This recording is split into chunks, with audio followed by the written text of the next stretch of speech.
5 stories. What's behind the Great Resignation, recycled tents for refugees and other stories you missed. PBS NewsHour's 5 stories serves up the most interesting stories from around the world that you may have missed. On this week's episode, abandoned tents are seen at the Reading Festival campsite after the event, in Reading, Brittain. Picture, Reuters/Matthew Childs.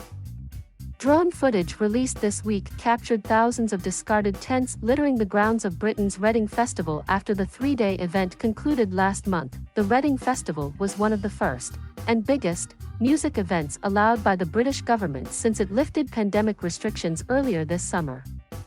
And while the festival's organizers touted eco-friendly practices on their website, including several mentions to only bring what you can take home with you, clearly not all of the more than 90,000 festival goers followed suit. Hearts for Refugees, a non-profit organization that assists refugees throughout Europe, is one of several charitable organizations that helped clean up the grounds. The group collected 2,300 tents and 500 sleeping bags and plans to send them to refugees living near French ports, but a majority of what was left behind at festivals ended up in the trash. According to The Independent, more than 90% of tents left behind at British music festivals wind up in landfills or incinerators. National Guard crews deployed a temporary floating bridge in Lafayette, Louisiana. Video courtesy, Tim Kerner Jr. via story. The Louisiana National Guard deployed a temporary floating bridge in Lafayette, Louisiana, beginning Saturday in the wake of Hurricane Ida. The Leo Kerner swing bridge that normally connects Lafayette to the island town of Barataria was severely damaged after being struck by a barge during the Category 4 storm. With the bridge out of commission, Barataria, which is home to 1,200 people, was largely inaccessible to vehicles except for a giant raft ferry that the Guard also brought in.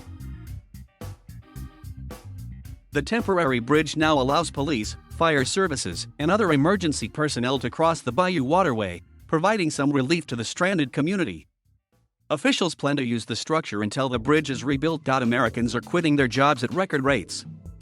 According to the Bureau of Labor Statistics, 3.9 million people quit their jobs in June, a number only slightly lower than the record 4 million Americans who called it quits in April.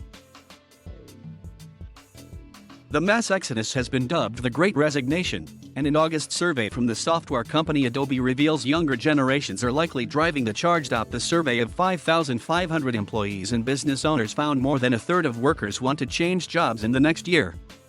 For Generation Z, that number was 56%. And that survey isn't alone. Studies from Microsoft and Bankrate also found that more than half of employees 18 to 24 years old are thinking of quitting. Why? Burnout and the desire for flexible work hours. The Adobe survey found more than half of Gen Zers are unsatisfied with their work-life balance, and nearly 2/3 felt constrained when working traditional 9 to 5 hours. General Motors assembly workers work on Chevrolet heavy-duty pickup trucks at the General Motors Flint assembly plant in Flint, Michigan on February 5, 2019. The plant is one of still operating amid GM's temporary shutdown of factories as it copes with the global chip shortage. Photo, Reuters/Rebecca Cook. General Motors temporarily closed all but 4 of its more than 24 North American assembly plants this week. Not for a lack of workers or slumping sales, but because of an ongoing global chip shortage. Why is there a shortage? Before COVID, the introduction of 5G was already increasing demand for chips, also known as semiconductors. Then, fearing cybersecurity issues, the US moved to prevent sales of semiconductors and other tech from the Chinese firm Huawei, putting pressure on other chip makers. Once the pandemic happened, the demand for laptops, tablets, webcams, and other work-from-home tech skyrocketed. Combine that with higher shipping costs and fewer workers, and the world has a chip shortage. Now companies are having to make tough choices on what to produce with the chips they do have. So, for the next week or two, GM will focus on producing only their best-selling products like full-size SUVs and pickup trucks. IUDs, or intrauterine devices, are more than 99% effective at preventing pregnancy and last up to 10 years. But while IUDs are touted by OBGYNs as the gold standard of birth control, some women are finding they are easier to put in than remove. Inserting IUDs is usually a free process, but removing them can cost women up to $1,000 if it's not covered by insurance. Plus, some doctors aren't always inclined to take them out when first requested because they want to first monitor or treat rare side effects like severe cramping or depression before removing the device. Frustrated by costs and their practitioners, dozens of women have taken to YouTube and TikTok to post videos about how they've taken out their IUDs themselves. And according to a review published last month in the journal Contraception, those videos have clocked in millions of views.